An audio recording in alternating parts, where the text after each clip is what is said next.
The Persona series is quite popular, but something I and many other people have noticed is that they're not really difficult games.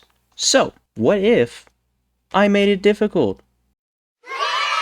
That brings us to today's challenge run, where I'm going to be playing through Persona 4 Golden using only light damage attacks.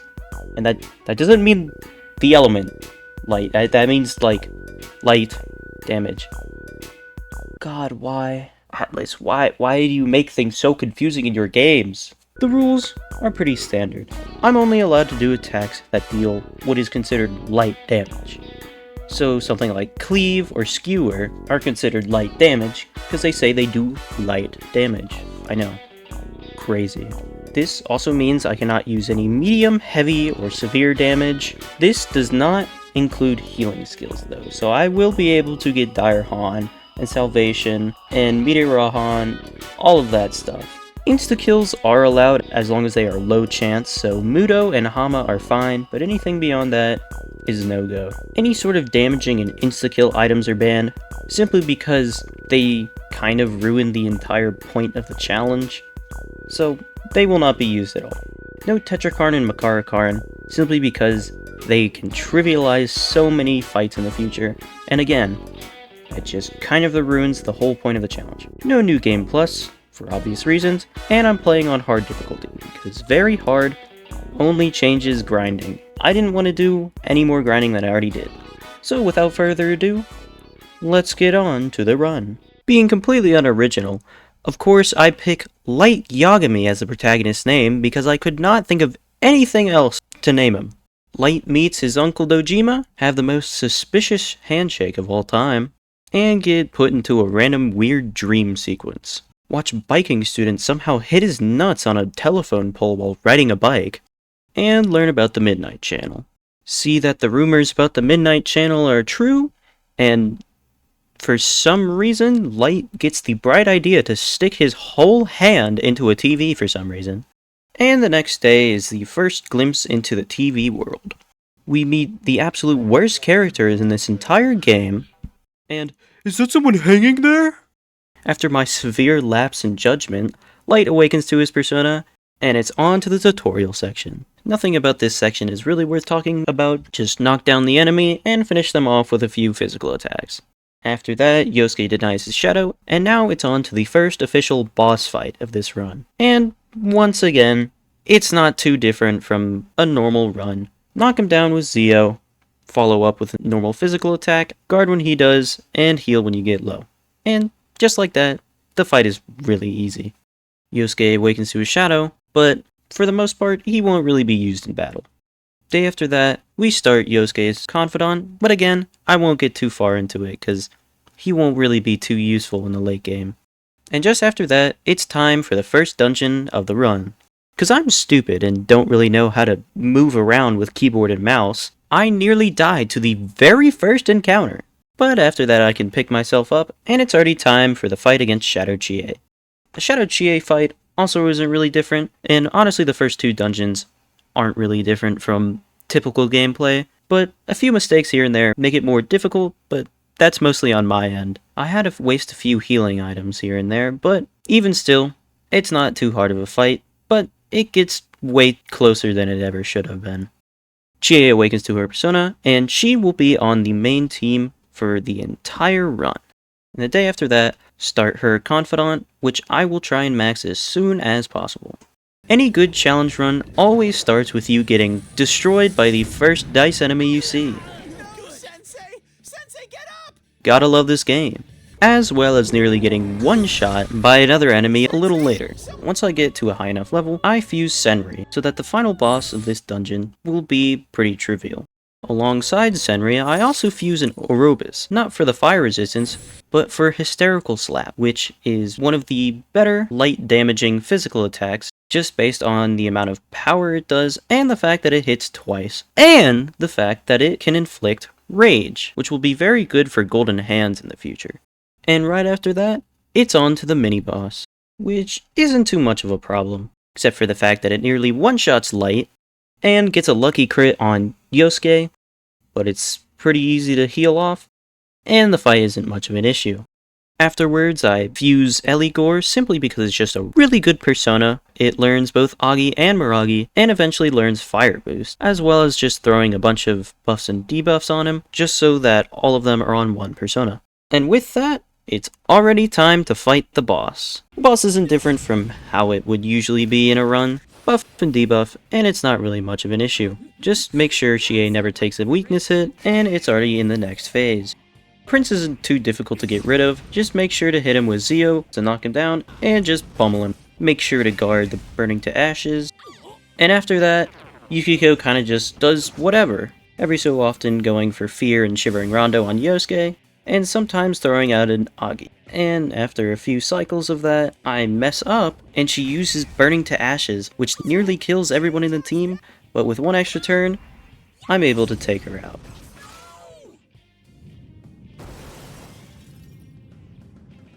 Yukiko awakens to Persona, and she is probably the best party member in this entire run, and probably in literally every run of Persona 4. And in waiting for her to recover, I start the Confidant with Ko, and with Yumi. And just like that, Yukiko's safe and joins the team. Not long after that, I start the Confidant with Nanako, the Fox, and Dojima, as well as Yukiko. Next up is the exams, which I get in the top 10 of, so that I can get the paper armband from Nanako. And just like that, it's already time for Kanji's dungeon. And like seemingly every run I ever do of this game, the very first Golden Hand encounter lives on 1 HP, I miss all my attacks on the last turn, and it runs away. Gotta love it, huh? Great work! I have to break your neck. It's just the way it is. I'm just a messenger. And already it's time for the mini-boss, which isn't much of a problem, but the fact that it does one-shot your teammates even while guarding is pretty annoying, but nothing that you can't recover from. Just buff and debuff, try to mitigate how many party members he kills, and it's not really too much of a difficult fight after that. Once Chie hits level 22, she gets the strongest physical skill she will get in the game, with Assault Dive, which is an 100 base power move. And aside from a certain physical skill, it's just about the best light physical damage you can get. I also fuse the Shisa for the no physical, but I never really use it too much in the upcoming boss fight, and instead use King Frost for the majority of it. Not because it's a truly amazing persona, especially for a fight like this, but it has decent bit of bulk, and it also has Ice Boost, so it can already do a decent amount of magic damage, as well as already having Taruna and Rakunda to make sure the boss is debuffed. And now, it's already time for the fight against Shadow Kanji. Just like last boss fight, this fight isn't much different from any other typical Persona 4 run. Buff and debuff, knock down the adds, continue the cycle, and the nice guy should go down pretty easily. And at about half health, there were a few scary times where the fight could have ended prematurely, but thankfully the AI is just really bad and never seemed to ever try and take anyone out. And just like that, both Kanji's adds are down, and it's just him we need to worry about. Throughout this whole fight, Yosuke's been pretty much useless and just been guarding most of the time, as to not get downed with a weakness shot. The occasional wrath on Chie and Yukiko isn't too annoying, and at the very end, it got really close with everybody having pretty low health and pretty low SP, but thankfully, just a few more physical attacks from everyone is enough to take Kanji out, and that's the second dungeon finished.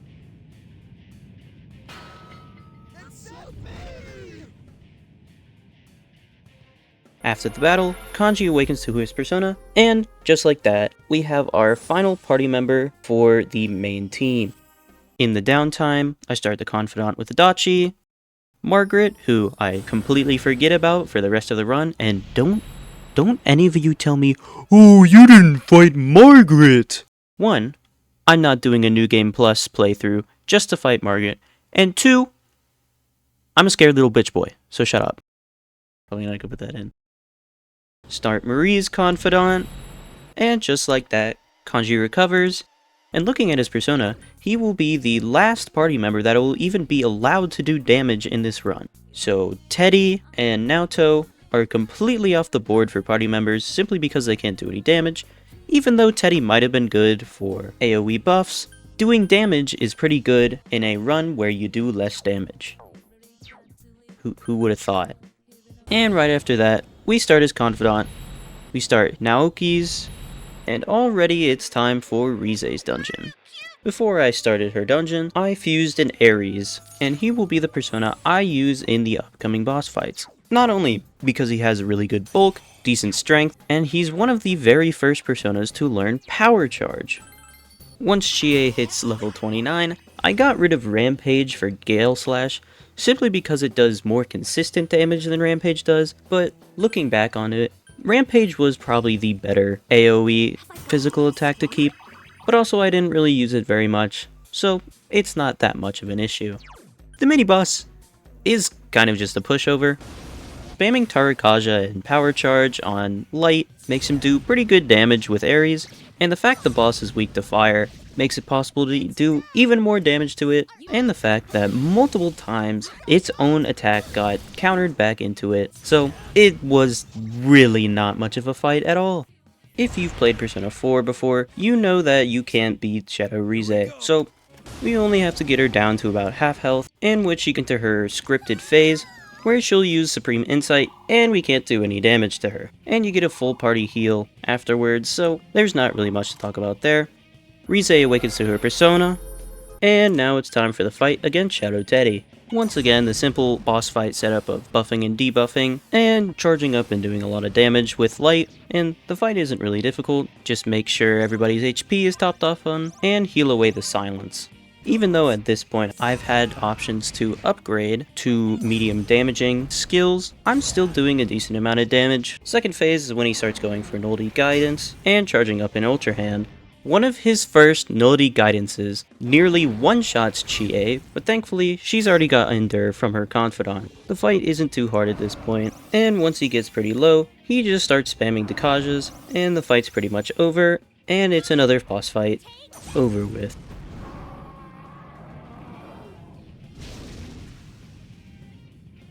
Teddy awakens to his persona, but just as I said in the past, he will not be on the team simply because he can't do any damage. In the downtime, I get my social stats up, receive the Sharp Shovel from a quest, which grants an Auto Tarakaja effect, which will be very helpful for the next dungeon. Rize recovers, and nobody shows up on the Midnight Channel, but wouldn't you guess it, the homeroom teacher everybody hates is found dead. After that, I start Rize's Confidant, and get first in the next exams, but the Endure accessory isn't really helpful. I max out Chie's Confidant, and she has her second awakening. And after that, Mitsuo appears on the Midnight Channel, but before going to rescue him, it's time to go back and do some optional boss fights. The optional boss fight in Yukiko's castle isn't really much of an issue at all, just buff and debuff, and just spam a bunch of physical attacks at him, and with a few lucky crits, he's essentially unable to do anything, and the fight goes pretty well.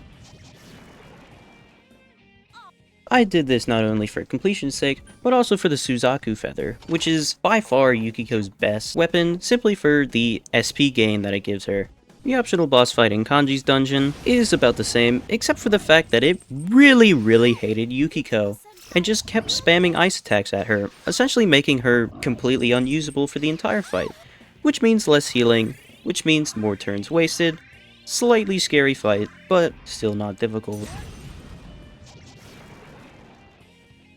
The weapon it gives us afterwards isn't really useful at all, magic on Kanji isn't very good, and it also does less damage anyways, so it's not really worth taking. And now it's time to enter Mitsuo's dungeon. In here, the Golden Hands use Ballsack on theirself, which puts them into a rage, meaning they can't escape, and they also take 50% more damage, while also dealing 50% more damage to you, but it's not significant enough. And at this point, they reward a lot of XP and money. And after grinding, I fuse a Rajanaga, not only because he's one of my favorite personas in this game, but he also has pretty decent strength, magic, and endurance stats, and is one of the first personas to have access to Mataru Kaja for a party-wide attack buff, and he also comes equipped with Resist Physical. Alongside Rajanaga, I also fuse a Parvati, because she's one of the first personas to learn Maraku Kaja for a party-wide defense buff. Not only that, she has decent magic and okay endurance, as well as some healing skills just in case I need it. And already, it's time for the mini-boss fight. The mini-boss itself isn't weak to any elemental move, but it spawns almighty hands, which are weak to ice. This allows you to hit its weakness, and then follow it up with an attack to hit the main boss. These almighty hands do get annoying, not only because it's hard to take them out in one turn, but also because they use diorama on the main hand, and makes the fight last a little longer than it should have. But for the most part, it can't really do any damage to us, so it's just kind of a damage sponge, and it's not long before it goes down. And already we're at the boss that will give me the most amount of trouble this run. The gimmick for this fight, if you didn't know already, was that he does this character setup where he essentially has an outer shell that takes damage for him, but also deals a lot of damage. And he's also the first boss to have 2 actions in one turn, and at this point, that is essentially the difference between life and death. If he attacks a party member twice, they might either die or be at low enough health that another 2 attacks, even after healing, would take them out. This first attempt goes pretty well, but I didn't do enough damage to stop him from setting up a second time, and at this point he gains the ability to use Gigadyne, which is a strong AoE almighty attack. Kanji not only dies, but Chie's Endure got triggered, Light's low on SP, and Yukiko is feared. So at this point, recovery is going to be either impossible or really annoying. Looking back at it, it probably was recoverable, but I just gave up, and on to attempt 2.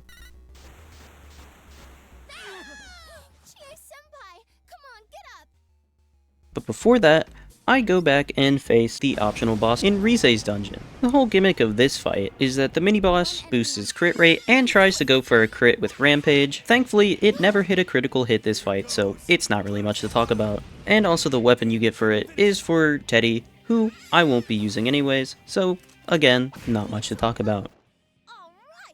Before I go and fight Shadow Mitsuo again, I fuse a Triglav. Not only does he have a good strength stat, so he does a lot of damage, but I can also give him Ma Tarukaja and Ma Rakukaja in fusion, so I don't have to switch personas a lot to buff. But I also fuse it because it gets the really strong move of Brain Shake. Not only has decent base power, but it has the chance to hit up to 3 times. The second attempt goes decently well, and I manage to stop him from setting up again, but I make a mistake going for an all-out attack, Chie gets knocked down, and the following Megidola is enough to take out Light and end attempt 2. The third and spoiler final attempt goes pretty well at the start, just keeping up buffs, and doing a lot of damage with Brain Shake makes the shell go down pretty quickly. And thankfully, every time he does his little cycle of putting up a wall and doing the respective medium tier elemental skill, he goes for fire every single time, so just blocking with Chie makes it pretty underwhelming. And I do manage to stop him from rebuilding a few times, but one time he manages to get through, and he starts spamming Gigadyne, which really sucks. Does a lot of damage, even with the defense buff, and at one point it even takes out Chie. And I didn't think I could recover at this point, but with a few extra turns of healing and waiting for ailments to go away, she was back up, and the fight continued. Afterwards, he started spamming fire attacks again, so Chie once again doesn't really get to do anything, and even with Yukiko's SP getting pretty low, the fight isn't really much to worry about, and with a final hit from Kanji, he goes down.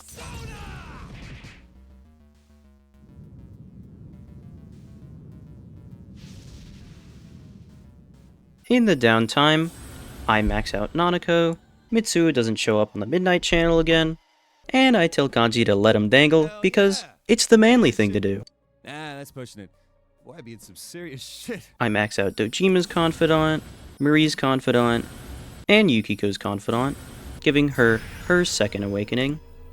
I start the best Confidant in the entire game with Shu, max out Naoki, and it's time to tackle Naoto's dungeon. The mini-boss fight here isn't too much to worry about. It does do an AoE physical attack, but with a few lucky counter-strikes, it takes a lot of damage from its own attack, and once it gets down pretty low, it will stand by and then blow up. But with guarding with the whole party, it does no damage, and the fight is over.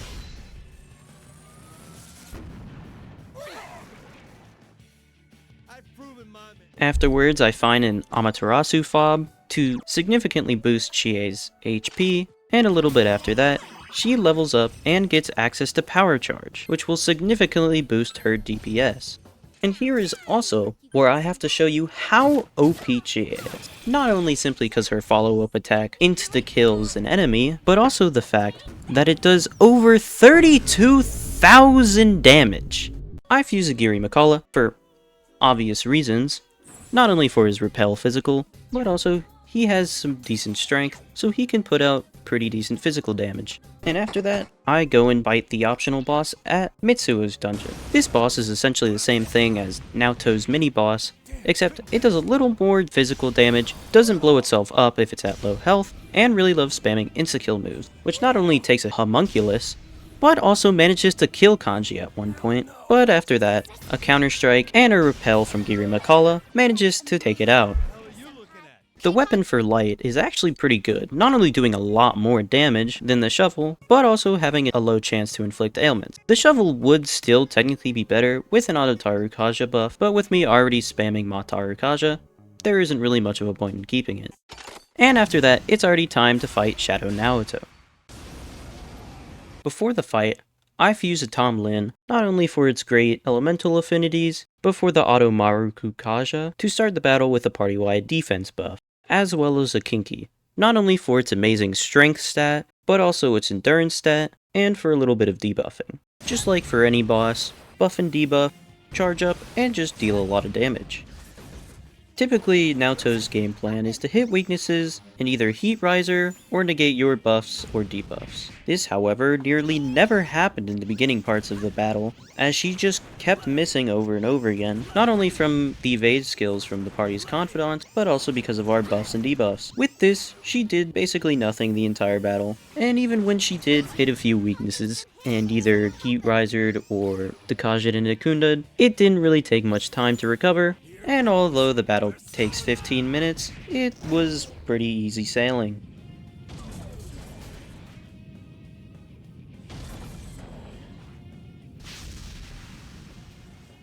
Naoto awakens to a persona, but again, we can't really use her. In the downtime after the battle, I finish up Adachi's Confidant, get Kanji to rank 6 where he learns Power Charge, start the Confidant with the Touchy Nurse, and finish Yumi's Confidant. And after that, Naoto recovers, I max out Kanji, and he gets his second awakening. And once again, I get to watch the best rank 9 in the entire game. I mean, dude, just look at fucking Chie. Why did she look like that? What the hell? I get the highest score on the exam once again, but like an idiot, forget to pick up the accessory from Nanako. I start the Confidant with Eri, finish Shu's Confidant, and Light boldly sits in the girls area like a fucking boss, just like the queer representation we need in video games. Then he proceeds to get absolutely dripped out at the cross-dressing competition. And after 5 bike dates, get Mind Charge on Yukiko. After that, Dojima finds a warning letter, takes us in for questioning, and Nanako gets kidnapped. Dojima chases after the guy, gets in a wreck, and it's already time to start Nanako's dungeon. Before I go into the dungeon, I fuse a Shikiuchi for his incredible strength, decent endurance and agility, and also for his amazing elemental affinities, as well as a Uriel, but while doing it, I get a fusion accident. While this pissed me off for a second, it gave me Uriel again, which I've never seen before. What are the odds? But anyway, the reason I fuse Uriel is not only because he inherits Brain Shake from Trivlog, but also he gets Fire Amp and Repel Fire, which will be very useful for the upcoming boss fight. The mini-boss fight is literally nothing to worry about. It has next to no health, and it only triggered Yukiko's Endure, so it was basically nothing, and it went down really quickly. And although the mini-boss went down quite well, these normal encounters are starting to get a little more annoying, and I am starting to notice that I'm doing a significant bit less damage to normal encounters, but for mini-boss and boss fights where usually they're more spongy, it seems like it doesn't really take away or add really that much to the fight, and just kind of makes it drag on a little longer. And already, it's time to fight Kunino Sagiri. For my first attempt, it goes quite well, except for the fact that he kept hitting weaknesses, and I kept missing a lot, and everybody's SP was getting lower and lower, and after a while, he even managed to trigger somebody's Endure, and with all the constant Akaja-ing, it just makes it really hard to get back into it, and I don't want to waste all my SP items here. Before the second attempt, I go back and fight the optional boss in Naoto's dungeon, which is actually quite annoying. It does a lot of damage, not only on the physical side, but the magical side as well, and it also hits us with poison every so often, but it's also weak to wind, so hitting it with a weakness hit, and usually following it up with either strong fire move from Uriel or healing and buffing makes it manageable, and although we lost a lot of SP, it wasn't too bad, and the fight's already over.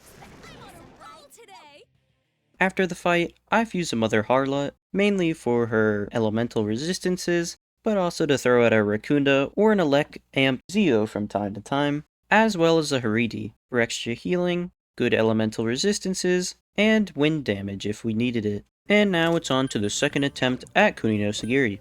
Just like any other boss, buff and debuff, charge up, and deal a bunch of damage. This time around, he still hits party members' weaknesses every so often, but it's not a significant amount of times, and the first phase is done pretty quickly. In his second form, he uses Quad Converge, in which he boosts the power of one element while reducing the power of all the other ones. And for some reason, nearly every single time, he picked fire, which basically made Chie useless for a lot of it, but also with her evade fire, she did manage to avoid sometimes where I didn't have her blocking. Not only that, but he was stupid enough to hit light with fire attacks while having Uriel up, so it dealt a lot of damage back. Another thing about this fight is that he doesn't have any sort of resistance to physical attacks, so we could still do decent physical damage to him with Kanji and Chie from time to time. And it's already on to Kunio Sagiri's third phase. In this phase, he takes control of a party member, making them go to his side for a bit, and usually attack one of your remaining party members. And the first time he does this, doesn't really matter that much, but once he gets low enough, he takes control of all of your party members. And doing that was a little more annoying, because none of my personas blocked every single element or physical, and right after that, he starts spamming Unyielding Justice, which, although does a lot of damage, isn't really much to worry about. Just gotta spam heals with Yukiko, and the fight is pretty easy after that, and Kuni no Sagiri goes down. In the downtime, I start Ai's social link, Nanako dies, the party confronts Namatame, but we come to the conclusion that he's not the real culprit. Nanako somehow comes back to life because we didn't kill Namatame. Light puts the pieces together and figures out that Adachi is the real killer. We confront him, he messes up.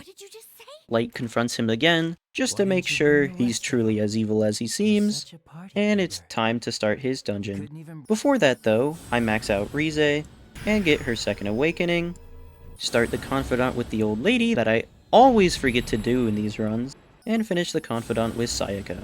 Now starting Adachi's dungeon, I learned very quickly that one of my most used personas is going to be a level 25 Matador, because he's the only one with a low damage dark insta-kill move. I go infuse an Atropos to have a really strong magic persona with wind skills and decent affinities, as well as a Loki for the same reason, but with ice. And already it's time to fight the first mini-boss. This one isn't really much to talk about, just gotta make sure they're all low enough to where the next multi-hit will take them out. But it just so happens that they really love dodging attacks.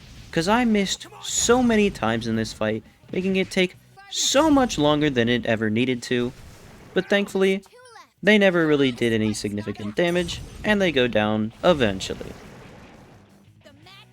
The second mini-boss is a little more annoying, simply because it deals a lot of damage with its Megidolon, but with buffs and debuffs, it doesn't do that much. However, it really loves spamming Tenterufu, and it hit almost every single time on multiple party members. Not only that, but it also has high counter, making it so that the physical attacks, which deal a lot of damage to it, sometimes get reflected back at you, which is really annoying for a boss whose whole gimmick is that you can't really do magic damage to it. The panic started to add up a few times, and a few close calls with some of the party members, but for the most part, high counter didn't trigger too much, and it goes down after a few turns of spamming physical attacks.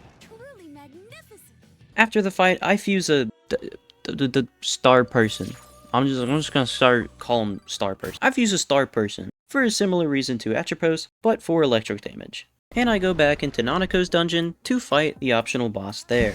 This boss doesn't really deal much damage, only through physical moves, but they do have ailments on them, but they never seem to proc really. The only other thing is this boss nullifies physical attacks and ice attacks. So Chie is pretty much useless this entire fight, but with buffs and debuffs, and spamming magical attacks with Light and Yukiko, it's not too difficult and goes down pretty easily.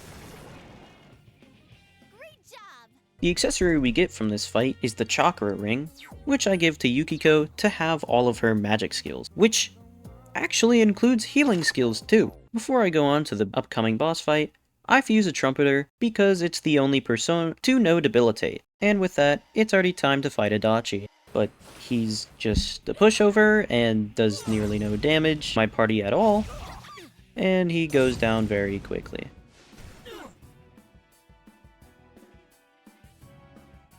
Right afterwards, he morphs into Amano Sagiri, and it's time for the real boss fight. The fight against Amano Sagiri is of course pretty similar to the other fights. You just buff and debuff, charge up, and deal a bunch of damage to him. Surprisingly, he isn't really doing very much to my team, and sometimes he's even taking damage on his own turns when Chie's counter reflects his Agni Astras back at him. Eventually he'll start going for Bewildering Fog, in which you can't hit him or debuff him at all. This is pretty scary because usually his debuffs run out, and after they go out, he starts to buff himself. This isn't really too much of a problem though, as long as your defense buffs are up, or the debuffs on him don't run out. At the very most, he'll be at neutral stats, and you'll be at +1, so the following Ocular Rift shouldn't do too much damage. To most of your team at the very least, because Yukiko is still pretty weak on the endurance side, and eventually she gets put down to her endure. She never goes down in this fight, she just gets pretty low, and it gets a little scary from time to time, but it's not too much of an issue. Even when he starts to go for Quake, it's not too much of an issue, because even though it can deal a bunch of damage, it's nothing that we can't heal off. And eventually, everybody's down to pretty low SP, but thankfully once he goes into his low health animation, he kinda just starts spamming Dakaja and Dakunda, which allows me to just deal a bunch of damage to him, and eventually take him out. For being one of the final bosses, that really wasn't that bad of a fight. How easy is the final boss gonna be then? Foreshadowing is a narrative device. All the main team gets their third awakening, but none of their skills are really worth talking about, except maybe for Rize's, but that just makes it so I don't have to look at a guide every 5 seconds, so it's not really too much of a help. And in the downtime, I max Ko's Confidant, start Naoto's a little too late, and when the ski trip comes along, Naoto spits out the hardest line in the entire Persona series. Sorry, Teddy. Only people have human rights. And just like that, it's on to Marie's dungeon. The first mini-boss fight isn't really much to talk about, just hit its weakness and all of the ad's weaknesses, and do a bunch of all-out attacks. Aside from the occasional silence proc, it's not much of a fight to worry about, and it goes down pretty easily. Second mini-boss fight is a little more of a nuisance, being that it nullifies everything, but with the break skills and break items, we can negate its resistances and do a bunch of magic damage to it. It isn't really doing much damage to us, and if anything, its AI is kind of stupid and just keeps hitting everybody with the exact element that they either drain or null, so it's pretty dumb, it takes a lot of damage, and it goes down pretty quickly. There isn't really much to talk about this dungeon, and I know I'm saying this after the mini-boss fights, but there really isn't too much with this dungeon. The having a SP isn't much of a problem. Later on, once you get all the accessories, Even with opening golden chests, you can get repel element armor to put on the respective characters to nullify their weaknesses. This first phase isn't much to talk about, just deal enough damage until she does her Shell of Denial, and you get automatically put into the second fight. Just like in the second mini-boss fight, her whole gimmick is that she repels all elements, including physical. This, however, isn't much of an issue if you stocked up on a bunch of elemental break skills, which I did, so as long as she's debuffed and your team is buffed, she can't really do anything to you, and you still deal a shit ton of damage to her, so this is the shortest final boss fight of the entire run, and it's no issue whatsoever.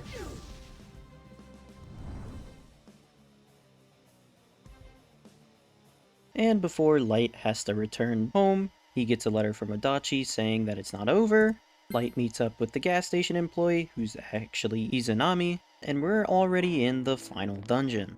First mini-boss fight really only spams Rampage over and over again, but it does a hell of a lot of damage, even with buffs and debuffs up, but it also takes a lot of damage from magical attacks, so it's essentially a damage race. Although Yukiko is low pretty much the whole fight, and it gets her Endured triggered, we win the damage race, and it goes down.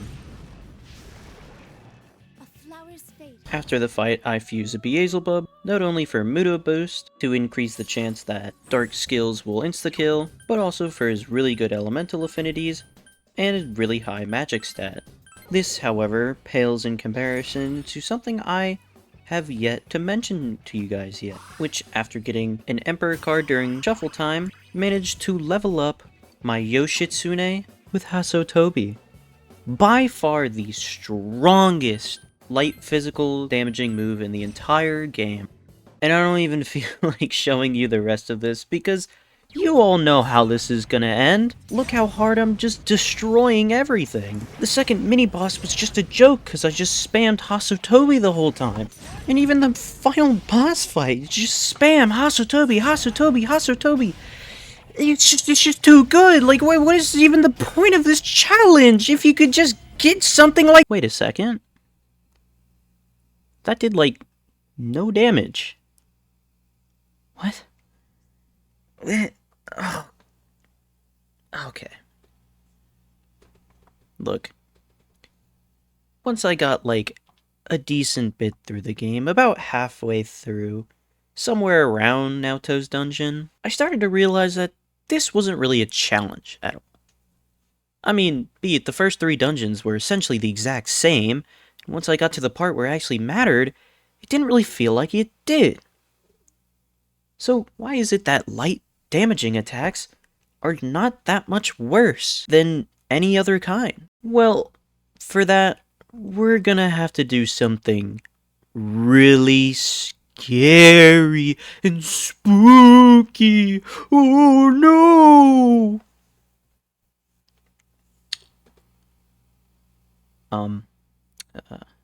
We have to do math. This formula that I got is what we're going to use, which I got from a Steam community forum, which I'll have linked in the description. The attack is the specific strength or magic stat that you or your persona has. The modifier is used for level difference, and random is the 5% random deviation that pretty much every Persona and SMT game has, which is in some range that is either 5% less or 5% more than the damage that is calculated. I will not be focusing on either of these, mainly because one just adds a few more numbers that don't really mean too much, especially since nearly every single one of these boss fights I was doing at the same level or a level a little lower, a little higher, that makes this level difference modifier essentially nothing. And random deviation is just not something that we should ever focus on when we're comparing numbers. For the first test, I'm going to take the 4 strongest physical attacks from every single damage category and compare them. And already, you can see, there's quite a difference between the light skill and the severe skill. The severe skill having 11 times more power than the light skill, but that doesn't mean 11 times more damage. So let's do a real test. Let's take Shadow Naoto and the main character and Triglav, all at level 50. At level 50, Triglav has about 40 strength, and Shadow Naoto has about 30 endurance. First off, let's put everything in its place. Now divide the strength stat by the endurance stat, and you get 1.33. Now multiply that 1.33 by the amount of power that the move does, and we get 133.33. Now let's square root it, and we get about 11.55. And finally, let's multiply it by 5, and we get 57.73. But obviously, there are no decimals taken into account in the actual game, so let's round up and say that Assault Dive does 58 damage. Comparing that with all the other attacks, you see Primal Force is not doing 11 times more damage anymore, rather, it's doing about 3.3 times more damage than Assault Dive, which is still pretty significant, but let's go a little bit further. Let's take Shadow Naoto's health of 5,500. Let's give the main character a permanent Tarakaja and permanent power charge buff. In doing that, they stack multiplicatively, so we're going to multiply everything by 1.5 and then 2.5. And here is how much they will do. As you can see, it still seems like a lot more, but note that the difference between the light skill and the severe skill is still a difference of 3.3 times. Then let's divide Shadow Naoto's max HP by all of these numbers. We see that it takes a lot less turns to defeat her with the severe skill than it would be for the light skill. And this is a lot more comparable than just saying the light damage is 3.3 times worse, because now we have an actual comparison of how impactful it is to an actual fight. So let's get into the real reason why this specific challenge run wasn't that difficult. And it has to do with multi-hit moves. Moves like Twin Shot and Brain Shake, at their base damage, are pretty pitiful moves. Twin Shot only having 43 damage, and Brain Shake only doing about 52 damage. But now, we are using the one thing that I have yet to use in the formula, and that's hits. And of course, that doesn't change what we've already done to the formula, so we're just adding how many times the move hits to the end. And in this case, we see that now they do a pretty sizable amount more damage than Assault Dive. And even comparing them to Vile Assault and Primal Force, you can see that Brain Shake at its max does pretty comparable damage to Primal Force. Of course, it's still not as good as Primal Force, but the difference between 156 and 191 is only about a 20% difference. And of course, Twin Shot is still not as good, but the difference between 86 and 108 is still just about a 25% difference. Okay then, so that's why some of the physical moves didn't seem as bad as they would have been. So let's look now into magical attacks. For this example, I will still be using Shadow Naoto, but instead of the protagonist, I will be using Yukiko. The difference between the light skill and the severe skill is a lot less than it was with physical skills. Now, the severe skill is only 5 times as much as the light skill. And when doing the math, you see it's only a 2.2 times difference. And let's say we give a permanent Tarakaja boost and Mind Charge the Yukiko, and even though it's still that 2.2 times difference, the difference between 154 and 341 does still seem decently significant. But something that I haven't brought up yet is that Shadow Naoto actually resists fire. So we have to have all of this damage. And again, let's divide Shadow Naoto's max health by all these numbers, and as you can see, having the damage makes it take a lot longer, but then again, it just takes 2.2 times more turns to take her out. So with all this in mind, what is there to conclude? That Yoshitsune is the most broken persona in this entire game. The base amount of damage Hasotobi does is 400 without Tarakaja or Power Charge. Comparing it to Primal Force, which is, again, a 1100 base power move, on Yoshitsune only does about 214 without Tarakaja or Power Charge. So this light damage move, by the way, light physical damage move, is doing almost 2 times that amount. And Well, okay, look. With the buff, Primal Force is probably doing somewhere around 800 damage. So, yeah. But what if you do that with Hasotobi? Oh my gosh, it does 1500 damage!